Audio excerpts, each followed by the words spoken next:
चलिए अब आगे देखते हैं दोस्तों। रत्नों के नाम सदैव पुल्लिंग होते हैं दोस्तों।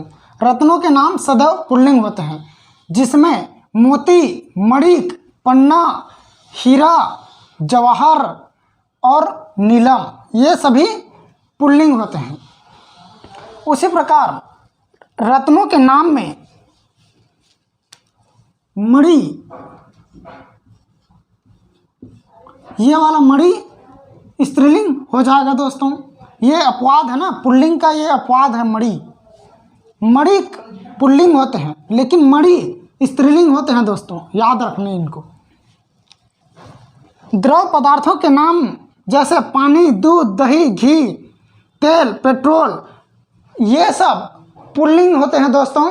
द्रव पदार्थों के नाम सदैव पुल्लिंग होते हैं, लेकिन कुछ अपवाद देखने को मिलता है। जैसे अपवादों में हैं जैसे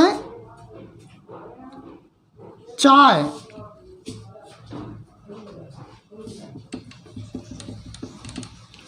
कुछ अपवादों में मिलता है दोस्तों, जैसे चाय,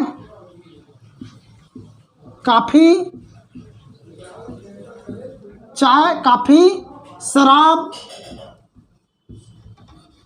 शराब और स्याही।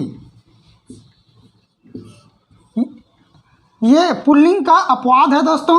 पुल्लिंग का अपवाद यानी कि ये स्त्रीलिंग हो जाता है।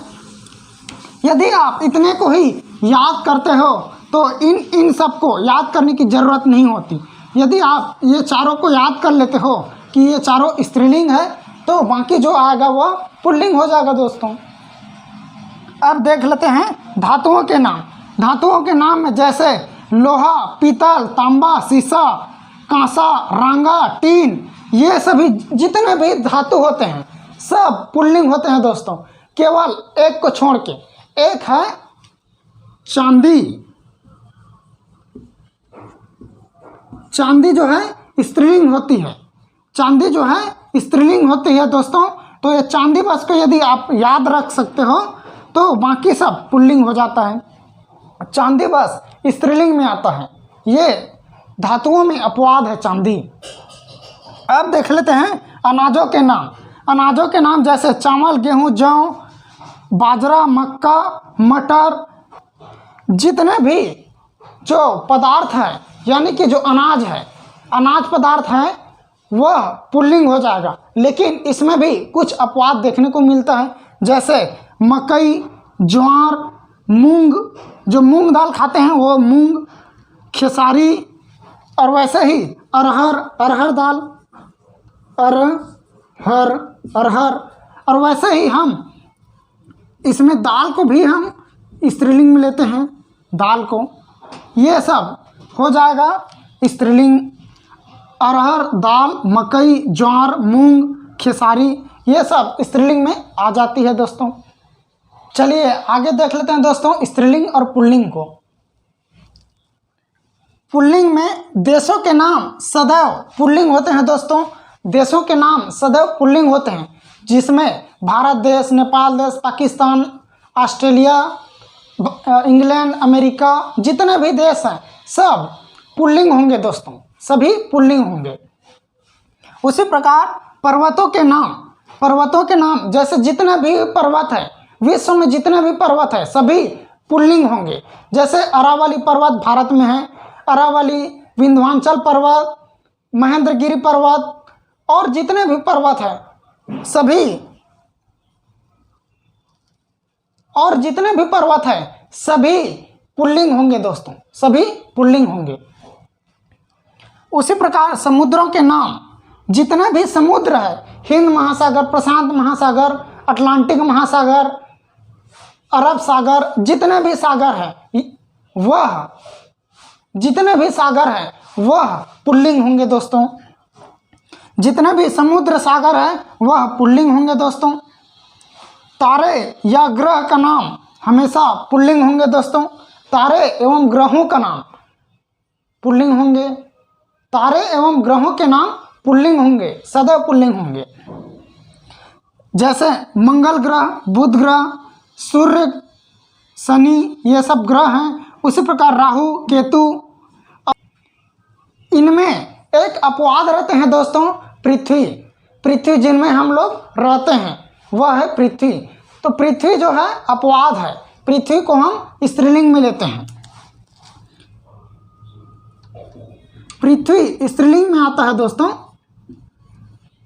पृथ्वी स्त्रीलिंग में आता है। यह पुल्लिंग का अपवाद है, इसलिए यह स्त्रीलिंग में आ जाता है। अब देखते हैं दोस्तों जल वाले स्थानों के नाम। तालाब, कुआं, नलकूप, नहर, झरना, ये सभी दोस्तों पुल्लिंग होते हैं, ये सभी पुल्लिंग होते हैं। जैसे तालाब, कुआं, नहर, नलकूप, झरना, ये सब पुल्लिंग होते हैं। लेकिन इनमें भी कुछ अपवाद देखने को मिलता है, जैसे झील, नदियाँ, जितने भी नदियाँ हैं सभी इसमें अपवाद आ जाता है, जैसे झील, नदी। लेकिन नदियों में भी कुछ अपवाद है दोस्तों जिनको हम पुल्लिंग में लेते हैं। जैसे हम बोल सकते हैं सिंधु, ब्रह्मपुत्र, सोन, और कहीं कहीं शिवनाथ नदी को भी पुल्लिंग में लेते हैं दोस्तों। सिंधु नदी, ब्रह्मपुत्र नदी, सोन नदी और शिवनाथ नदी, कहीं कहीं शिवनाथ नदी को भी पुल्लिंग में लेते हैं। ये सब पुल्लिंग में आ जाते हैं, बाकी सब नदियाँ स्त्रीलिंग में आ जाते हैं दोस्तों। तो इनको नदियों को और देखेंगे हम। आप यहाँ जान लीजिए कि झील और नदियाँ, जितने भी झील और नदियाँ होते हैं वह स्त्रीलिंग में आती है। चलिए अब आगे देख लेते हैं। और शरीर के अवयवों के नाम पुल्लिंग होते हैं। अब देख लेते हैं दोस्तों शरीर के जो अवयव है, शरीर के अवयव है वह पुल्लिंग होते हैं। तो कौन कौन से पुल्लिंग होते हैं, कौन कौन से स्त्रीलिंग होते हैं, इनको देख लेते हैं। जैसे मुंह, जैसे ये मुंह, मुंह के ऊपर तालू, तालू के सामने दांत, मुंह, तालू, दांत। उसके बाद ये गाल, उसके बाद आ जाता है दोस्तों मस्तक, मस्तक के बाद बाल, ये बाल। इतना याद हो गया। अब यहाँ देख सकते हैं हाथ, ये हाथ आ जाता है। हाथ आ गया तो ये अंगूठा आ जाएगा, अंगूठा आ गया तो ये नाखून आ जाएगा। और एक पाँव है, एक पाँव है।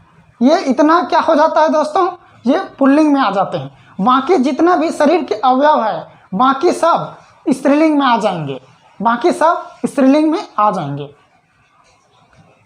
मुंह, तालू, दांत, गाल, मस्तक, बाल, होंठ, हाथ, अंगूठा, नाखून, पाँव, ये सब को बता दिया हूँ दोस्तों। नाखून जो अभी CGPSC में आया था दोस्तों, ये पूछा गया था सी सेट में, नाखून कौन सा शब्द है, स्त्रीलिंग है कि पुल्लिंग है, ये पूछा गया था। और मुक्का, एक मुक्का भी आ जाता है दोस्तों जो पुल्लिंग है। मुक्का, जैसे गाल को मुक्का मारते हैं तो मुक्का, इससे याद कर सकते हो, गाल को मुक्का मार दिया, ऐसा। गाल तो पुल्लिंग है तो मुक्का मार दिए तो ये भी पुल्लिंग हो जाएगा, ऐसा याद रख सकते हैं। बाकी जो शेष अवयव है, जो शरीर के अवयव है, वह स्त्रीलिंग में आ जाएगा। चलिए अब आगे बढ़ते हैं।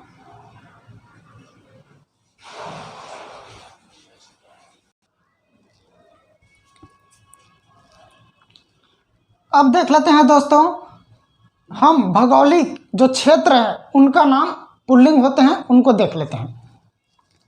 भौगोलिक जितने भी क्षेत्र हैं उनका नाम, भौगोलिक क्षेत्रों के नाम सदैव पुल्लिंग होते हैं दोस्तों। जैसे देश, नगर, रेगिस्तान, जितने भी देश है, जितने भी नगर है, जितने भी रेगिस्तान है, द्वीप है, पर्वत है, समुद्र है, सरोवर है, पाताल है, वायुमंडल है, नभमंडल, ये सब पुल्लिंग में आते हैं दोस्तों, ये सब पुल्लिंग में आते हैं।